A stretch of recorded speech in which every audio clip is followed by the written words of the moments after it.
At the end of your life, what will be your legacy? What will you leave behind for future generations? For the world, join the World Messenger, Izabela Lundberg, each week as she brings you a new distinguished guest from the business, sports, or entertainment world to share their success, their struggles, and their lessons. They will share their insights into current hot topics that affect everyone. Izabela facilitates an intimate, vulnerable environment to find the true value of humanity and real leadership. Are you ready for your legacy? The legacy that matters? What would you do if you have a hard time to concentrate or pay attention? Would you go get tested to find out maybe do you have an ADHD? Or do you think you're just simply going to be continuing living and do the best you can?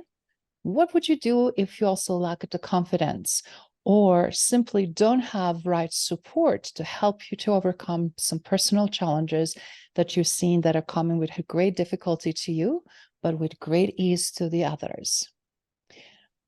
Hey, my beautiful friends, it's Izabela Lundberg here, the World Messenger, and I am eager to address these hot topics with today's guest that is joining me down under, way in Australia. And he is going to share some personal stories that really helped him out to break the molds, not only in educational system, but also his personal beliefs, his own molds that he's been exposed to, and some magic and amazing work that he is doing today. He is also very well-known LinkedIn influencer who is also bringing so many people around the globe together. He is focusing on business growth and opportunities to really scale and build your business in ways that it's possible by leveraging one of the most amazing tools. And why is this amazing? You guys are going to learn in a second. In addition to that, he is creating some not only sustainable strategies and opportunities, but he has some secrets to tell. And we cannot wait to see what he can create just in 30 days for every single one of you that is watching and listening. Without further ado, let me introduce you to Derek Mildred. Hi, Derek. How are you? Hello, Izabela. Thank you so much for that very warm introduction. I'm honored and I'm well. Thank you. Absolutely. It's such a pleasure to have you here on the Legacy Leader Show. I wanted to do this for a while, and I'm so glad the timing worked out perfectly. Specifically, we're wrapping 2023 as we're approaching Thanksgiving. We're thinking about a gratitude and people that impact us and influence us. And what a great way and warm opportunity to have this conversation with you. So obviously, before we dive deep into conversation around the LinkedIn and things that you've been so effectively able to provide to so many, I want to also address specific topic where did you grow up and what types of things you've been exposed early on that really makes you such a strong voice on the LinkedIn around hot topics, not only just the leadership, but also confidence and self-esteem and overcoming challenges. Okay, so wow, we are going back to the beginning. Well, when I was at school, and I went to a private school here in Melbourne, supposedly one of Melbourne's top schools, I found it very difficult to concentrate. And back then, we had no idea why. And I was very easily distracted, I guess. And so I wasn't a straight A student by any means. As a matter of fact, the school knew that I wanted to leave the school before my parents knew that I was leaving. And I couldn't wait to get out into the workforce. So I left school and went out into the workforce, and I worked in retail for about 4 years. And that's where my real journey in life began, was probably when I left school. And then since then, I've had a very interesting time. And then come forward to 2004 is when I first heard about and signed up for LinkedIn. And this was way before the days of social media or anything like that. And it was actually recommended to me, and I was actually one of the first 2 million people to sign up for the platform. And I think I'm 1,500,000 and whatever the number might be. And so what literally happened was I did very little with it for several years. And then in 2013, this is when my real journey on LinkedIn began. So 10 years ago, after a Wow. friend of mine walked into the office and she said that she had just heard LinkedIn described as the professional or business version of Facebook. And I thought, that sounds interesting. Maybe I should have another look at that. And at the time, Facebook was taking off. Everybody was talking about it. But when somebody says the professional or business version of Facebook, that had my interest. And so I managed to find my old original login details and logged into my account for the first time in a while to discover that I had a low 207 connections. And in 2013 is where my real journey began. I began to look around the platform to see if I could find people who appeared to know what they were doing, who were doing well on the platform. And I found two of them. And I just started following what they were doing. And at the time, I was building websites for clients all over Australia. And what I started doing was writing articles. I would write 1 or 2 articles per week. And in those articles, I didn't understand it fully at the time, but I was adding value to my audience. And I just thought that I would write articles and provide some insights into what a good website should include. And so I wound up writing many articles, and a very interesting lesson was experienced in the way that when I would get an inquiry, when the leads would come in, I would naturally ask the person that I'm talking to, do you mind if I ask you where you heard about me from, or how did you find me?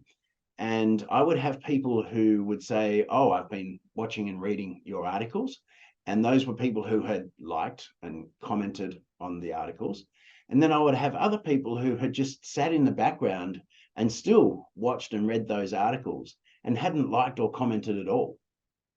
And that was a really interesting lesson. So, because what it taught me was when you're putting up content, whether it's an article, a newsletter, or a post, or whatever it might be, you have a segment of your audience who will interact. And you have another segment of your audience who's just sitting in the background, just watching, learning, and getting to know you. And then when the time is right, they'll reach out and they'll contact you. And so that was valuable. And I learned that back then. And for years, I generated all of my clients via LinkedIn, people all over the country. And what was interesting, I would just send them a printed out PowerPoint presentation in an envelope.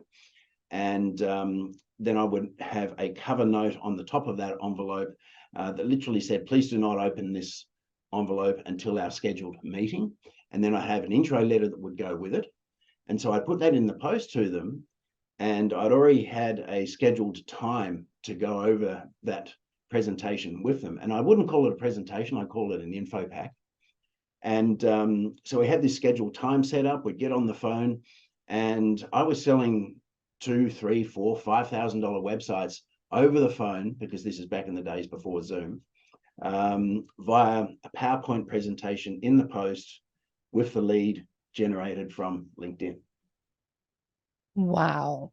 So not only you learn how to leverage and build your profile, your credibility on the LinkedIn, but you learn how to sell on the LinkedIn, which is one of the hardest things for so many people, how to convert, how to build a business around it.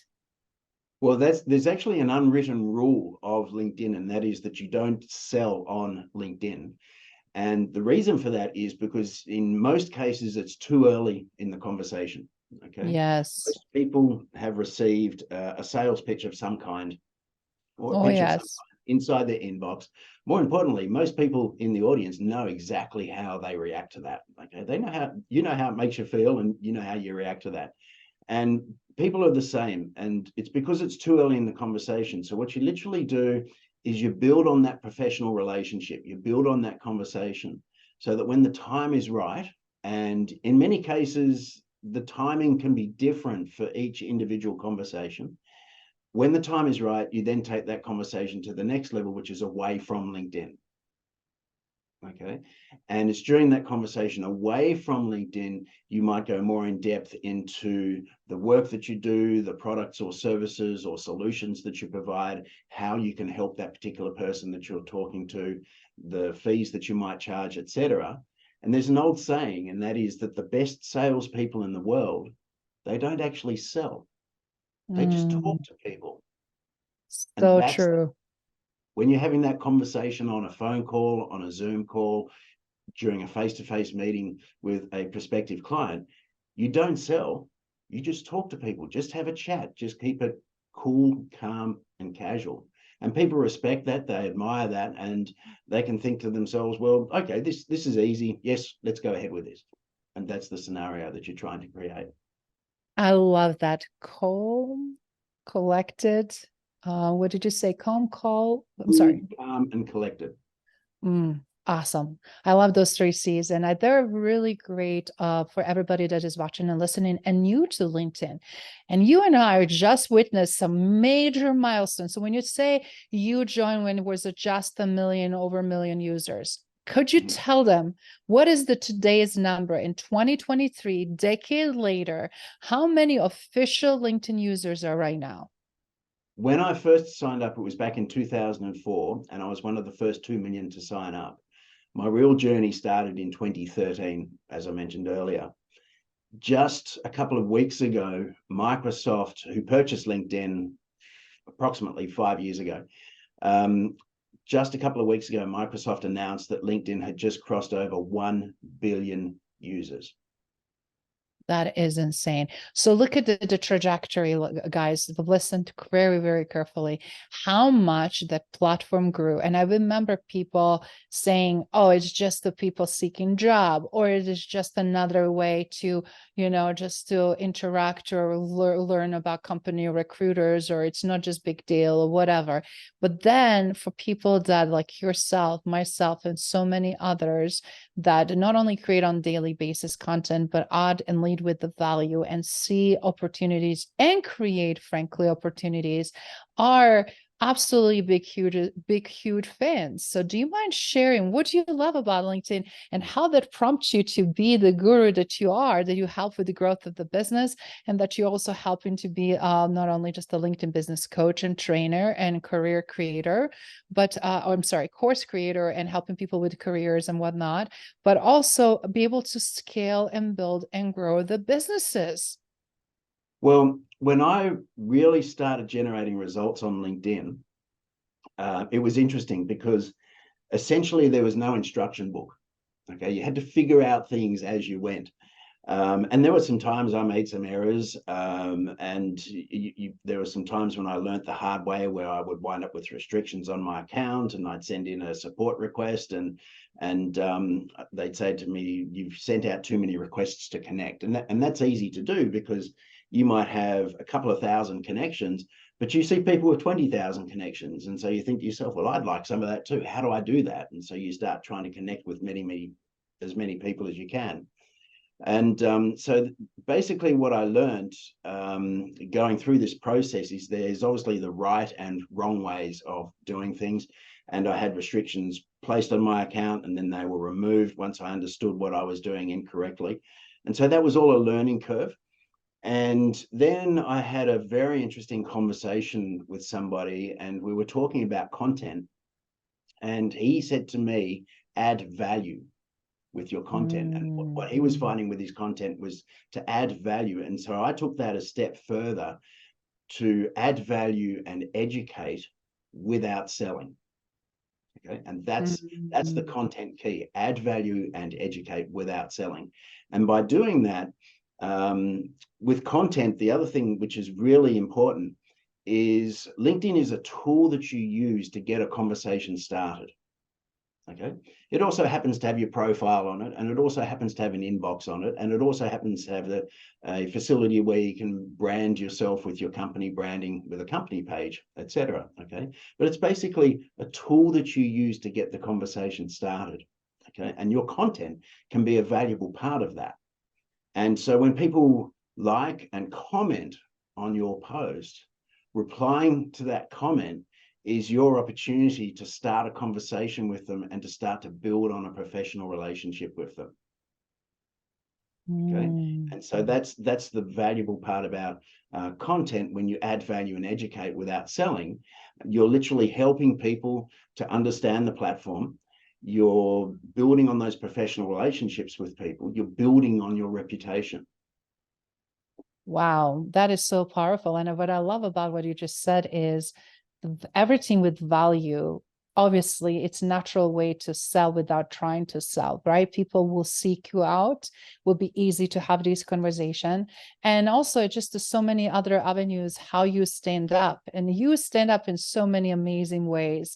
You stand up also by helping others to stand up. You're a big, huge advocate of support and helping out. And every year you do something amazing, which everybody that is listening and watching that didn't have exposure and chance to see, you know what I'm talking about. You highlight the top influencers, spend hours and days of creating and scaling and looking who are these top influencers based on the followers and visibility and who are rising stars. And then you create these amazing certificates and accolades and truly expanding and creating this amazing ripple effect on global scale. So first of all, I wanted to thank you for doing that. And I also want to ask you, when did you start exactly? And what prompts you to do something so beautiful, so original, and very unique, because nobody else is doing anything like that? Okay, so what you're referring to is my influencers and top voices of LinkedIn list, which now has 250 people on it. And that list starts at 100,000 followers. And then there's also the rising stars and upcoming influencers to watch. And that is for people with less than 100,000 followers. And I started both of these lists approximately 3.5 years ago. And they have grown and they've matured. Each year when I publish them, I want to try and make them better. And initially, I was actually publishing them twice a year because they were really well received. And they've now got to such a level, there's so much work that goes into compiling both of the lists that I literally can only do it once per year now. But this year was the first year that we issued everybody with certificates. And there's different levels of the certificates as well. So, for example, with the influencers and top voices of LinkedIn, when they've got 500,000 followers and up, then they have platinum level, double platinum, triple platinum, etc. And the other thing that I did a couple of years ago is I set up what was called the LinkedIn Global Influencer Summit, where I interviewed 24 influencers about the work that they were doing on LinkedIn. And Wow. it was an amazing interview process. It was an amazing connection to be able to talk to these people, to get to know these people and what they're actually doing. And so between both of those and especially the list allows people to build a relationship with these people, to find them, to follow their content, to interact with their content, to let those influencers get to know them. And there's business opportunities in there as well. I know several people who use my lists as networking lists. I have a particular friend who, very importantly, he goes through the lists, and anybody who's new, he instantly reaches out to them and said, I just noticed you on Derek's list. I'd love to connect with you and chat with you further. So he uses it as a networking opportunity. I've had people come back to me and talk about the amazing business opportunities they've got through connecting with people on the lists. So they're literally just some recognition, some appreciation of the work that some of the best people on the platform are actually doing. I just have to say, it's so thoughtful. It's so beautiful. I was lucky to be a recipient of certificate and award and accolades this year. And I was touched. No, not expected. I heard from others. It's like, oh my God, Derek, everybody wants to be on Derek's list. It's so amazing.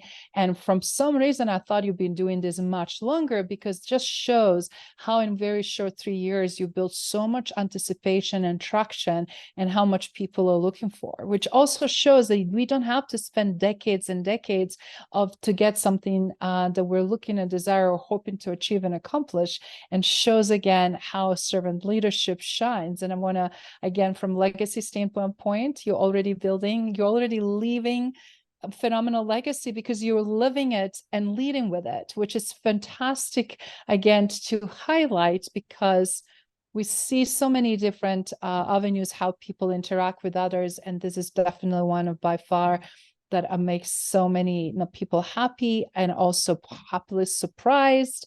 And at the same time, as you pointed out, opportunity to build with others, like-minded individuals. Kudos. Thank you. I appreciate that. That's very nice to hear. Absolutely. So, Derek, obviously, you're doing also a lot of amazing other work that is tying to not only LinkedIn itself, but just to business growth. Everybody wants to grow and do things better. And if you can highlight some of the key components, how we can do during this current time when we feel like nothing is working or everything is so quickly changing, or when we feel discouraged because of events or economy or loss of jobs or whatever might be the case, what could you provide as a words of wisdom and words of comfort during this time? Well, first of all, as I mentioned a couple of minutes ago, LinkedIn is a tool that you can use to get the conversation started. There's another way that I describe LinkedIn, which only those who know me would know that it's a way that I describe LinkedIn. And that is, it is also the world's largest database of businesses, their owners, and their employees. And when you think about it, it's exactly what it is. And it's just crossed over 1 billion users. So that's a pretty massive database. So the question becomes, when people want to know more about you, you might be going for a job interview, or you might have a business that you're running, and they might visit your website, let's say, and they want to know more about you. They want to know more about the person behind that business of that website. So LinkedIn is one place that they're going to go to look, and your profile is where they're going to be looking. So the question becomes, what are they going to see when they first open up your LinkedIn profile? What impressions you're making, how you're being perceived? Are you professional? Are you considered as a seasoned professional who knows what they're talking about, right? What your voice sounds like, how you write and read about certain things, what makes sense? All of those things that quickly give us sense of someone, right? Exactly. And ultimately, when they first open up your LinkedIn profile, what are they going to see that's going to entice them, that's going to encourage them to want to read further, to want to know more about you? And when they first open up your profile, there are 4 things that immediately stand out. The first one is your banner image. The second one is your face pic. The third one is your headline. And the fourth one is your featured section. So those are 4 areas that you have to immediately make an impact on people when they first open up your LinkedIn profile. I love that. So obviously it's been a lot talked about what professional photo looks like, what banners should be, and tagline. And it seems like people are constantly changing. I just changed recently a few things on mine. It's also always a great opportunity to tweak it. But I'm curious, very little it's being talked about feature section. So could you tell us, what do you see as must have on the feature section? Okay, so with your featured section, if you scroll down anybody's profile that has their featured section added to their profile, you can see just how much it stands out. Okay, and it's what's more, it stands out when they initially begin to scroll down through your profile. Okay, so that's an opportunity to make an impact upon the viewer, the reader of your profile. And so you can have a link to your best performing content. I mean, that's a popular one. You might have links to your Calendly link, or your website, or social proof such as video testimonials, case studies, papers, anything in there that adds value and adds interest or generates interest with your audience. Okay. The other thing with the featured section is you can add a lot of information in there and people can scroll through that. So if you've got a lot of different things in there, then one of the things I do on my profile is the very first image is actually an index. It actually tells people what's in the rest of the featured section.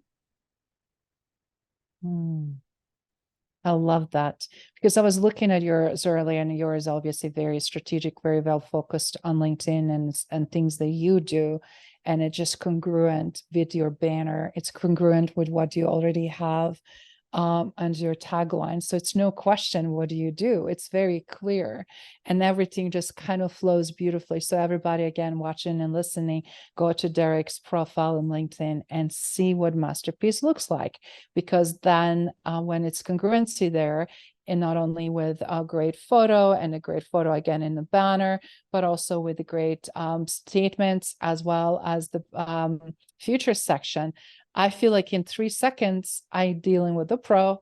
I know exactly what he's about. I know what exactly I can expect for him to deliver. And I know, do I need the service or not, right? Like immediately I'm quickly can say, is this something for me? And I could quickly evaluate also, is this something that draws me in, that I would like to also engage this person?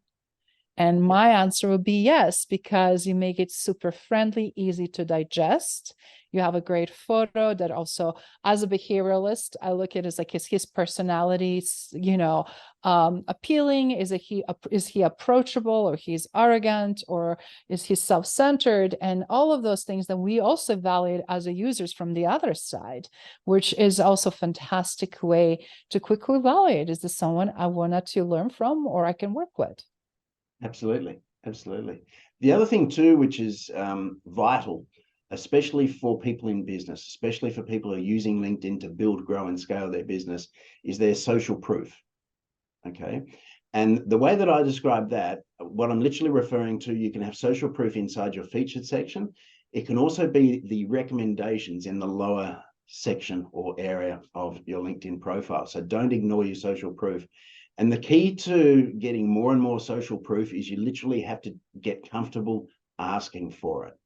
Okay. People that you've worked with, people that you've worked for, people that you might have done business with, just literally get into the comfortable habit of asking them for a recommendation. And it all comes down to the delivery, but it's vital. And here's why. Most people have purchased or made an online purchase. They've gone on to eBay, or they've gone on to an e-commerce website. eBay I use as a good example. If you've purchased something on eBay, you might go onto eBay and you'll type in a description of whatever it is that you're looking for. It'll bring up a list of different versions of that product, different prices, people that you've never met, people that you've never done business with before. And then you'll narrow it down to maybe 2 or 3 people who you're considering purchasing your item, let's say, from. And it could be a price-based decision, but an important part of that decision is the social proof. And in the top right-hand corner of eBay is the social proof, where it talks about the number of transactions that they've done, their star rating or satisfaction rating, and the number of recommendations or reviews that they have. And if you have somebody up there who has not done many transactions, does not have much of a star rating, and does not have much in the way of reviews or recommendations, versus somebody else who's got 50 of each or 100 of each, who are you going to purchase that item from? Mm-hmm. And it's exactly the same when somebody visits your LinkedIn profile. Okay, they'll look down, they'll go down to the number of recommendations. They want to see recent recommendations, and a reasonable number of them as well. I love that. But this is also a follow-up question, if you don't mind. It's great for everybody, again, watching and listening, to hear that. I'm seeing a lot of times people go and share too frequently. It's like, oh, it's all about me, my business. This is what I'm doing, what I'm doing. And I know there needs to be repetition, but also it's like, how do you balance? Somebody was asking me recently, was like, some people really shamelessly self-promote all the time. And it's all about what other clients said. And for us, some of us deal with very delicate clients that are Fortune 500, clients that don't want anything to come out, that want to be confidential, want to keep privacy. And then you just simply cannot share certain things like I'm seeing other people are using. So I'm curious, how do you advise how to go about that? How much it is too much of self-promotion?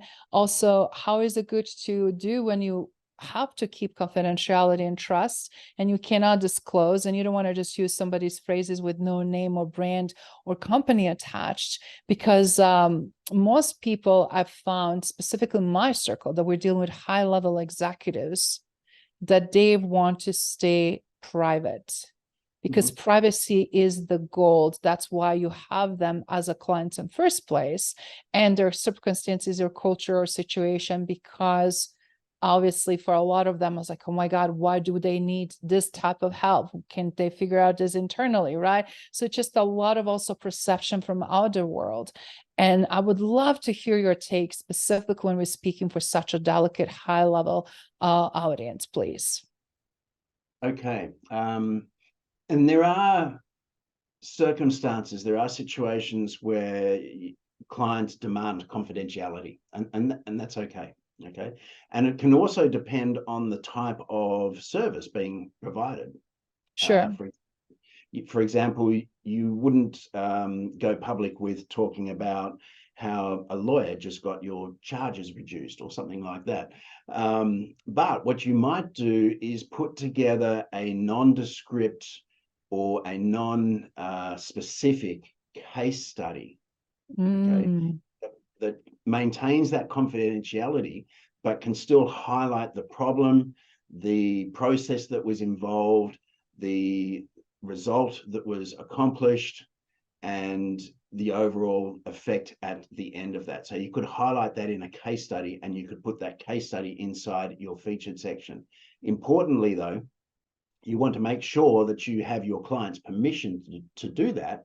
And part of gaining that permission is you might turn around to them and say, look, I'd really like to put together a case study about us working together, but to maintain your confidentiality, I'm happy to put that to you, to let you have a read over that, go over that. We can make any changes if need be that you might think are necessary to maintain your level of confidentiality that you've requested, but so that both of us are happy.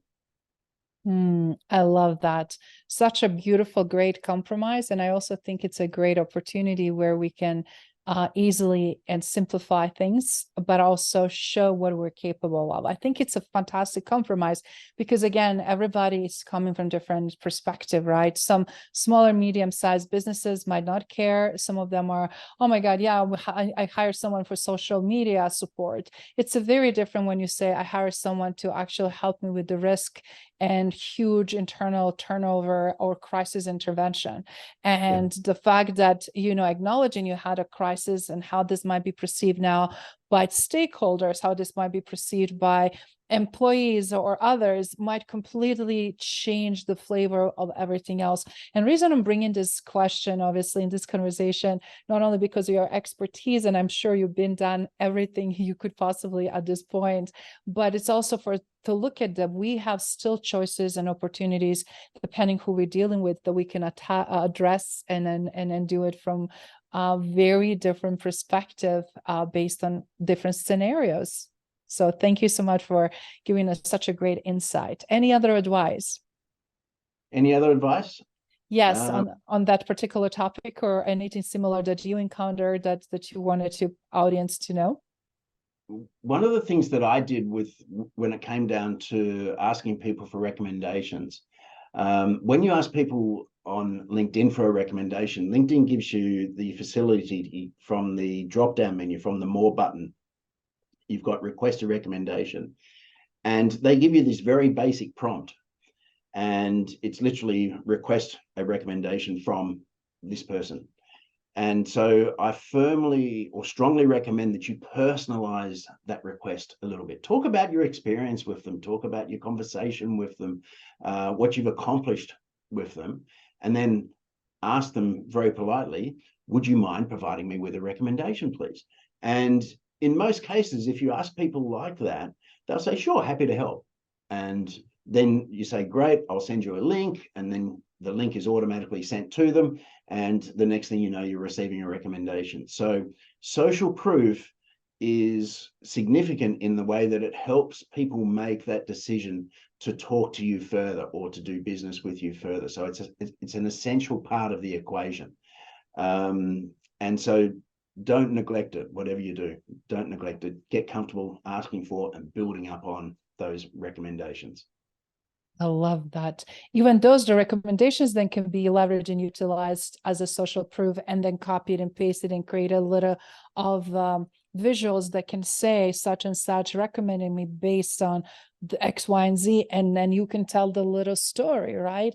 Things that can truly, again, highlight expertise, highlight what they can expect from you. Because right now, so many people claim expertise, and we're being bought in those situations when somebody will maybe market extremely well, but will be so poor in delivery.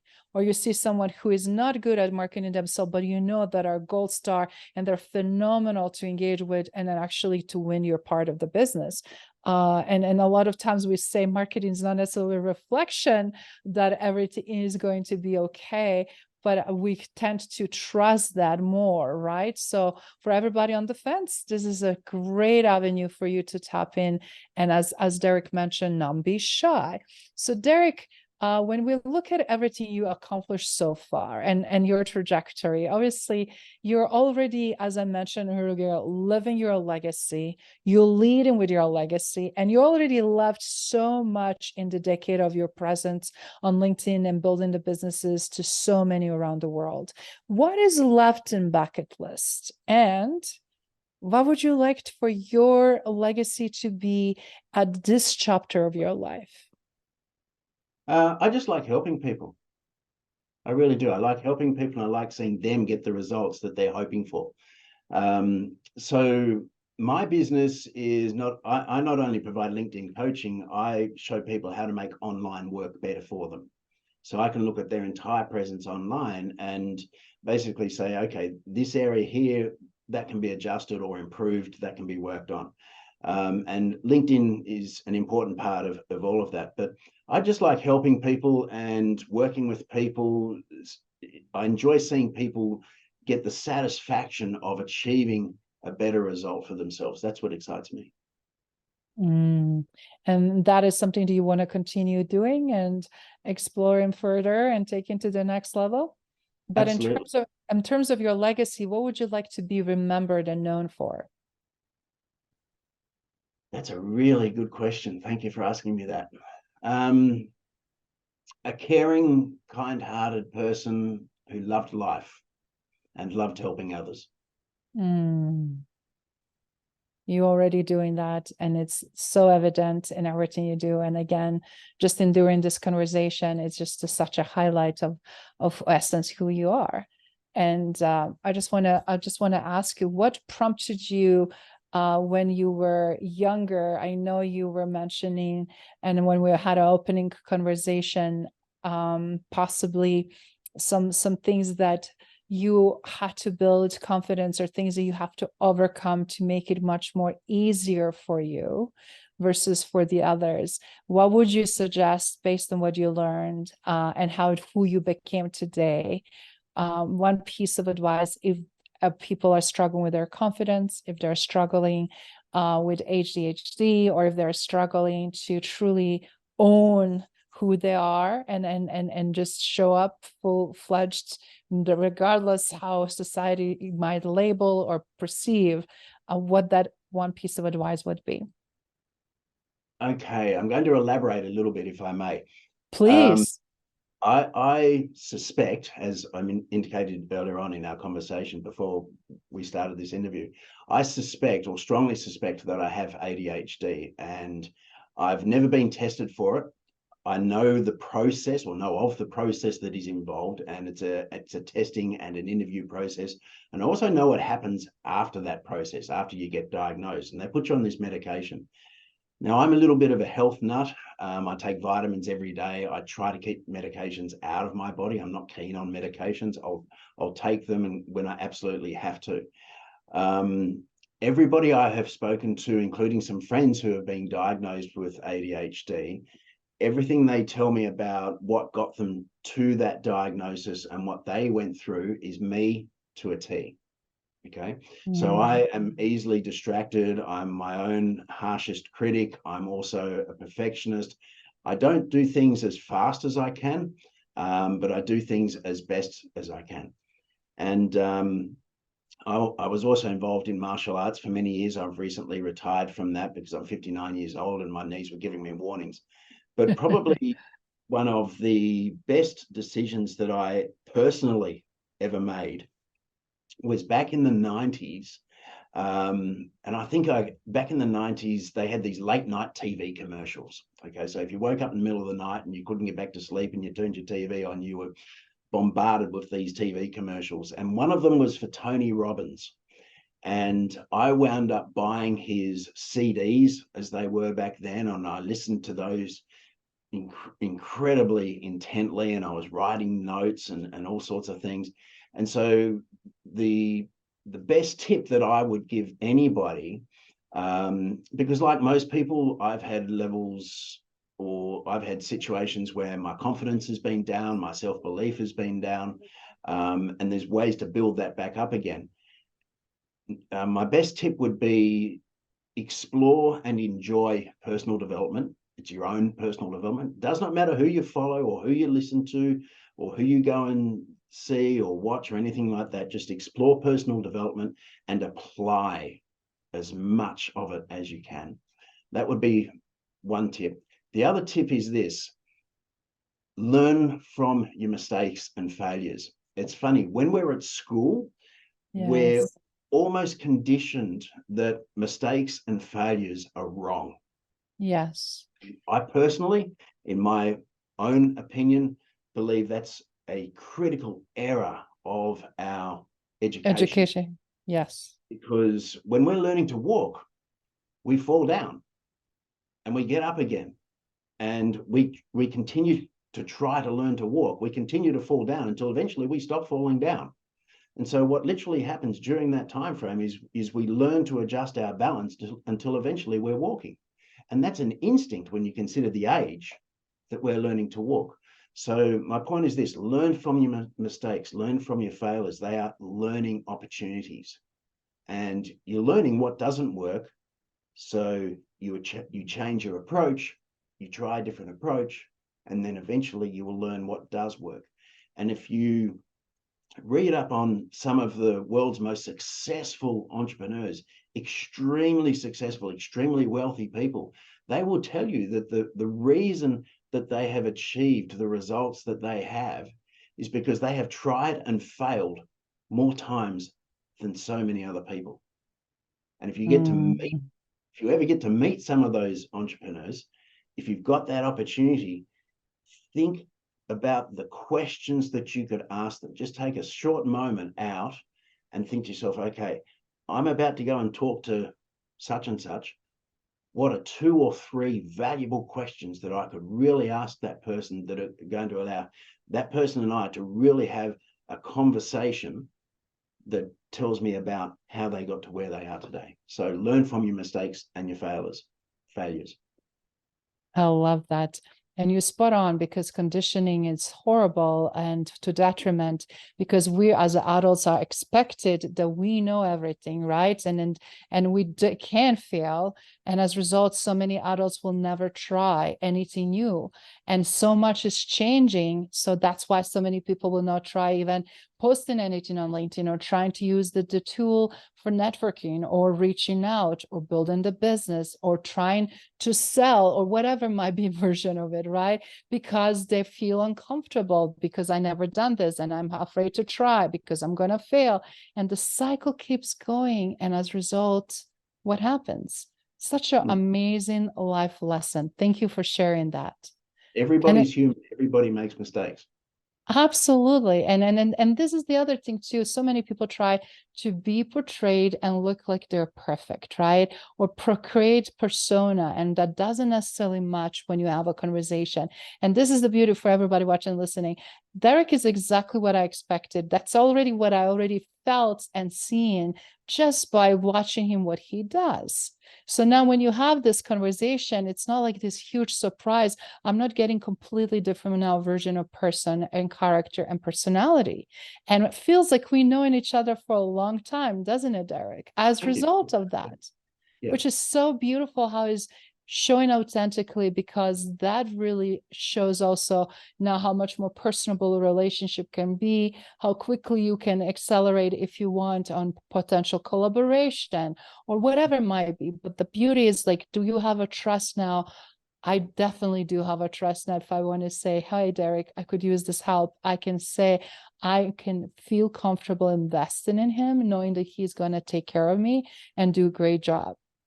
And Thank you. that is the power, what we were talking about earlier, how we sell without selling, how we build based on trust and authenticity, I'm sorry, and also based on congruency of who we are in essence.